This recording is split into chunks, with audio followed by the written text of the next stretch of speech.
Senior Minister, Minister for Education and his deputies, Ministers of State, Greater Accra Regional Minister, Deputy Ministers of State, Members of Parliament, Director General and officials of the Ghana Education Service, the headmaster, staff and students of West Africa Senior High School, traditional rulers, members of the Diplomatic Corps and Friends of Ghana, the acting national chairman of the MPP and MPP party executives, fellow Ghanaians, ladies and gentlemen.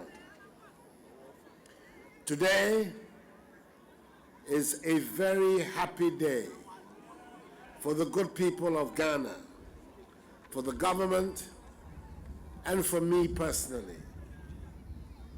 I'm here this morning to perform a very pleasant task, to launch the commencement of the free senior high school policy. When I proposed this policy in 2008, many were those who said free SHS could not be done. The idea was ridiculed and was described by propagandists as a vote-buying gimmick, even though, ironically, it did not win me that election. I was labeled a liar by my opponents, who went on to state that free SHS could only be possible in 20 years' time. Nonetheless, the Ghanaian people were discerning and believed it was possible. The culmination of that belief inter alia resulted in the decisive victory won by the New Patriotic Party and my mother's self in the elections of 2016. I made the pledge of providing every Ghanaian child with access to senior high school because I know the privilege, the knowledge and talent are not for the rich and privileged alone, and that free education widens the gates of opportunities to every child, especially those whose talents are arrested because of poverty. A government may not be able to make every citizen rich, but with political will and responsible leadership, a government can help create a society of opportunities and empowerment for every citizen. And I know no better way to do so but through access to education.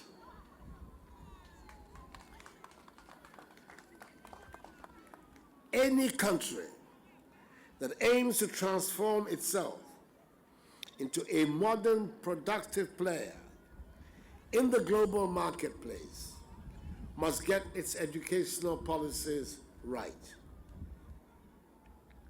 Our economy, for over a century, has been dependent largely on the production and export of raw materials. This cannot and will not create prosperity for the masses of Ghanaians.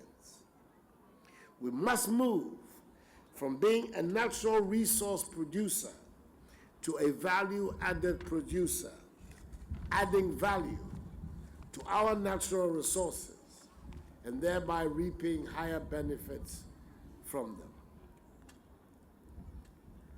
A recent report by the Organization for Economic Cooperation and Development, OECD, has estimated that providing every child with access to education and the skills needed to participate fully in society would boost GDP by an average 28% per year in lower income countries for the next 80 years. The countries that have made rapid progress around the world put education at the heart of their development. In the mid-19th century, the United States of America began to transition to publicly funded high school education. It must have been a daunting prospect at the time, paying for the education of so many children for such an extended period of time out of limited public resources, transferring a potential workforce away from immediate productivity for an investment like schooling. But the experiment paid off. America set herself up for 20th century success, creating a workforce fit for rapid economic development, which has inspired the emergence of the most powerful economy so far known to human history. Indeed, other nations who began their lives as independent states at the same time as we did, like Singapore, Malaysia, and Korea, have emulated a similar model and have also achieved great economic success. In fact, in their case, they followed Japan's excellent example. Ghana, under my leadership, is determined to follow suit.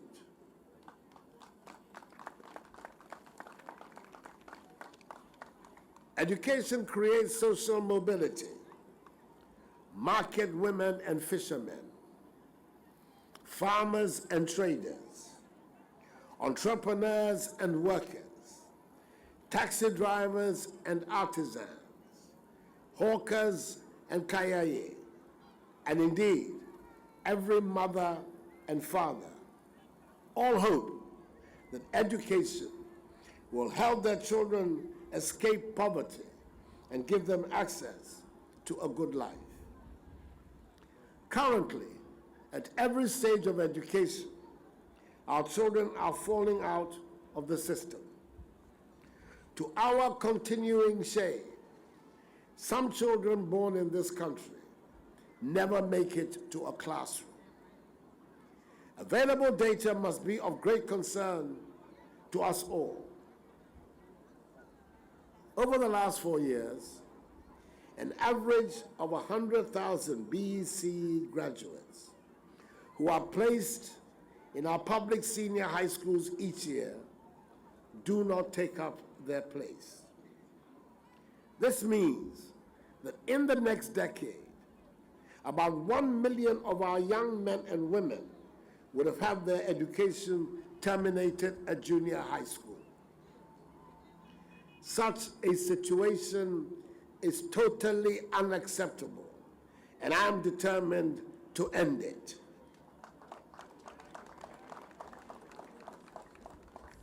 This is why my government is today beginning the implementation of the free senior high school policy.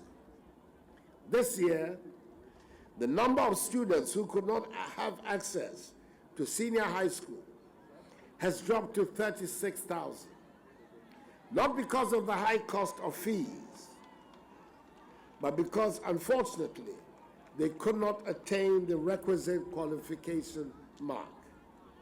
The policy enables this much reduced number to reset the BECE and hopefully join the system of further education.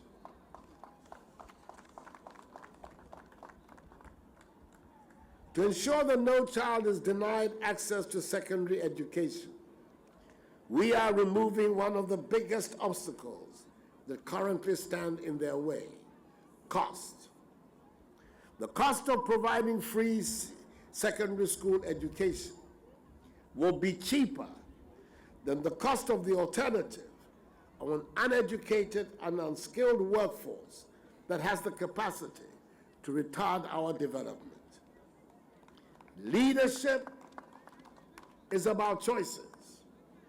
I have chosen to invest in the future of our youth and our country.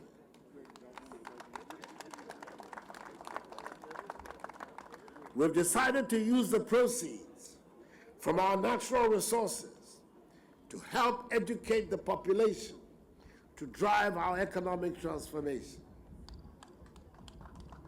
Instead of the revenues from our mineral and oil resources ending up in the hands of a few people, the most equitable and progressive way of using these revenues is to educate and empower our population to strengthen our nation. In so doing, we will be on the way to achieving UN Sustainable Development Goal number 4, which calls for inclusive and equitable education and the promotion of lifelong opportunities for all. As co-chair of the advocacy group of eminent persons of the SDGs, their implementation is a matter of the highest public priority for me. Today, we throw open the doors of opportunity and hope to our young people. From this day on, we lift the financial burden of our parents and the heart-rending anxiety that accompanies the beginning of every school term. We have a sacred duty to our children and the generations beyond in ensuring that irrespective of their circumstances, their right to an education is preserved. That is why my government has decided to absorb all senior high school fees that have been agreed between the Ghana Education Service Council and the Conference of Heads of Assisted Secondary Schools, CHAS. I want every Ghanaian child to attend secondary school, not just for what they learn in books, but for the life experiences they will gain. I want each of them to look in the mirror in the morning, every morning, and know that they can achieve anything they dream of when they complete their studies. I want them to be confident that what they study is relevant to the demands of today and of tomorrow. I want every Ghanaian child to be comfortable in the knowledge that when they work hard, they will be as capable as anyone else. Central to the prospects of this policy is the teacher. A well-trained, confident, and contented teacher is essential in the delivery of quality education. If we are to succeed as a nation, and if we accept that education is central to national development, then it is clear that quality teacher training is vital to our nation's development. It is for this reason that we are committed to teacher professional development through schemes such as Transforming Teacher Education and Learning, TTEL. Government continues to implement TTEL at a cost of 17 million United Kingdom pounds sterling. TTEL is a 4-year Government of Ghana program supported by the UK's Department for International Development, DFID. It seeks to transform the delivery of pre-service teacher education in Ghana by improving the quality of teacher education and learning through support to all public colleges of education from 2014 to 2018. The program will enhance quality education delivery in our colleges of education, and we look forward to its continuous implementation after 2018. The restoration of the teacher training allowance, which also begins today, is part of the comprehensive policy of engendering the production of quality teachers. Nananom, ladies and gentlemen, government, as was done under the administration of that outstanding Ghanaian statesman, the former president, His Excellency John Agyekum Kufuor, intends to pursue the policy of upgrading 42 existing senior high schools to model schools, as was done in the case of West Africa Senior High School. We believe this is an important step towards delivery of quality education. Technical and vocational skills are crucial to our industrialization agenda, and we are committed to making them attractive to young people. The free SHS policy will cover pupils who gain admission to technical, vocational, and agricultural college institutions. Currently, technical and vocational educational delivery in Ghana is fragmented under 18 different ministries, each with different enabling acts and mandates. This has affected system governance, development and coordination for efficiency, quality, and relevance of training provision. To confront the challenges, work has commenced to align all public TVET institutions under the Ministry of Education in order to provide effective policy direction and coordination in skills development. Government has also reserved 30% of places in the top 82 senior high schools to students from basic public schools. Currently, these top schools are almost wholly populated by students from junior high private schools with good performance at the BECE, relevant to the basic public schools. Under the free SHS policy, we will ensure the students from basic public schools have equal opportunity to enroll in any of the top senior high schools in the country. We believe this is crucial in ensuring that we do not inadvertently encourage a permanent class divide where a child from a background whose parents are unable to afford junior high private school education is predestined to be excluded from the top senior high schools in the country. That is unconscionable and potentially dangerous for social cohesion. And ladies and gentlemen, as is with all human endeavors, we will certainly face challenges in the implementation of this policy of free SHS, despite our best preparations and efforts. We may falter, but by the grace of Almighty God, we shall not fall.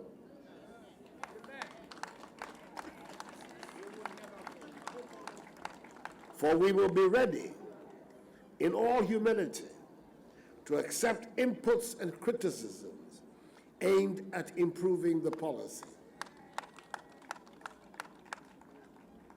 The policy is not about the MPP or the NDC.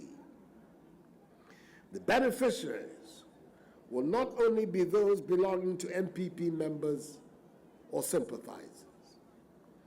They will be Ghanaians from all walks of life and from all political persuasions. This is about Ghana and how best to build a progressive and prosperous nation for this and future generations. Its constitutionality is not in doubt. All Ghanaians should support the policy to ensure its success. To our freshers who are about to start a new chapter in your education, you have every reason to be proud of yourselves.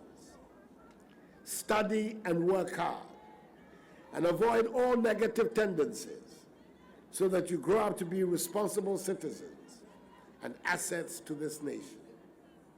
seize the opportunity of having the good fortune to be admitted into this good school as pioneers of this exciting new venture in our national life.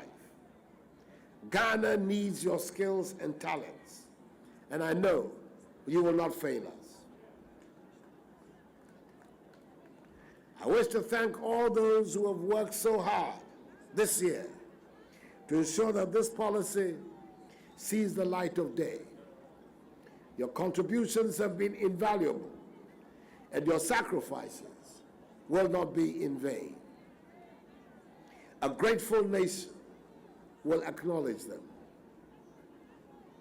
To the Minister for Education, the Honorable Dr. Matthew Opoku Prempeh, Member of Parliament for Menchia South, who has provided such dynamic leadership for the realization of all this all-important initiative.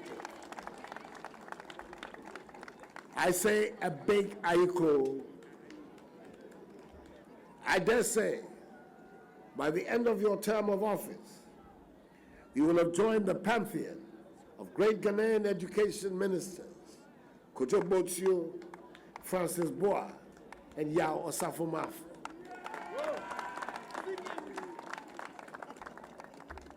I thank the headmaster, the staff and students of West Africa Senior High School Adenta for this opportunity to share this historic day with you.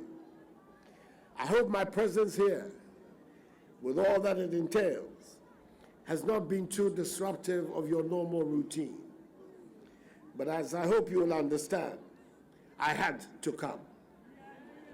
Thank you, and may God bless us all in our homeland, Ghana, and make her great and strong.